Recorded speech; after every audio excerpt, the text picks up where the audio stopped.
咱们国内有的是造桑皮纸的地儿，那为什么我们要来萨摩尔汗来看造桑皮纸？因为萨摩尔汗有一个特别重要的历史意义，就是从唐朝这种造纸的方法传到了萨摩尔汗，从萨摩尔汗传去了哪儿？传去了埃及，传去了欧洲，然后传到了全世界。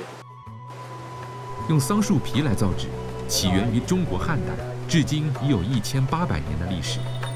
新鲜的这个桑树枝煮完之后，这个皮特别好拔，这是一个特别解压的过程。然后包好了这个很光棍的杆儿，这用来什么呢？继续烧火，继续煮，然后就是很硬、坚韧。嘿。Ja, здесь родился, здесь мой дом здесь. Здесь дом есть тоже. Здесь дом есть даже. Дом тоже есть здесь. Здесь у нас тоже место есть, магазинчик есть. 桑皮纸的制作工艺说起来简单无比，撒马尔罕的人们至今还保留着1000年前的工艺。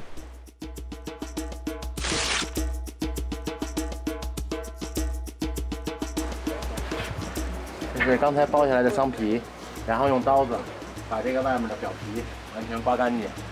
刮干净之后，火已经升起来了，然后再继续放到里面煮，就要把纤维里的蛋白质有机物完全的都脱掉。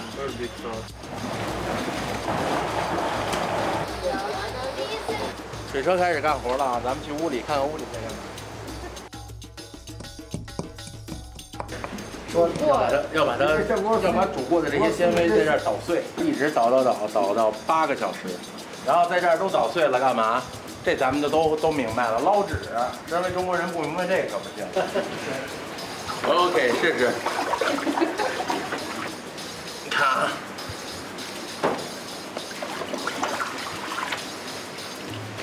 在中国是这样，在这儿是一次，所以不同就在这儿。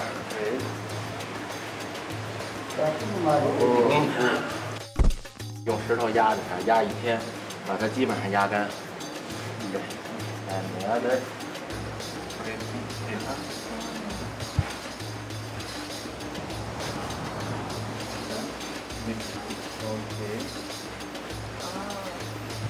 这就是晾纸了。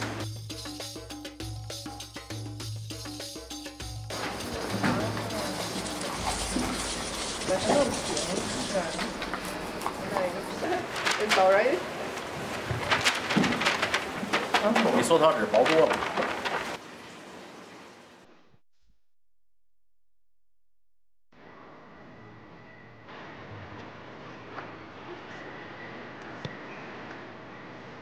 阿尔百西和梁红找到一位街头艺术家，他们决定用1000年的桑皮纸画一幅画。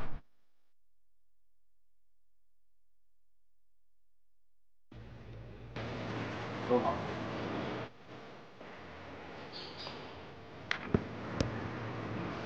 这就是桑树，对。然后这就是桑皮纸，这是我老婆。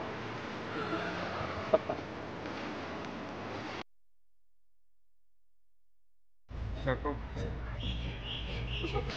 能上点到那个吗？没问题，看。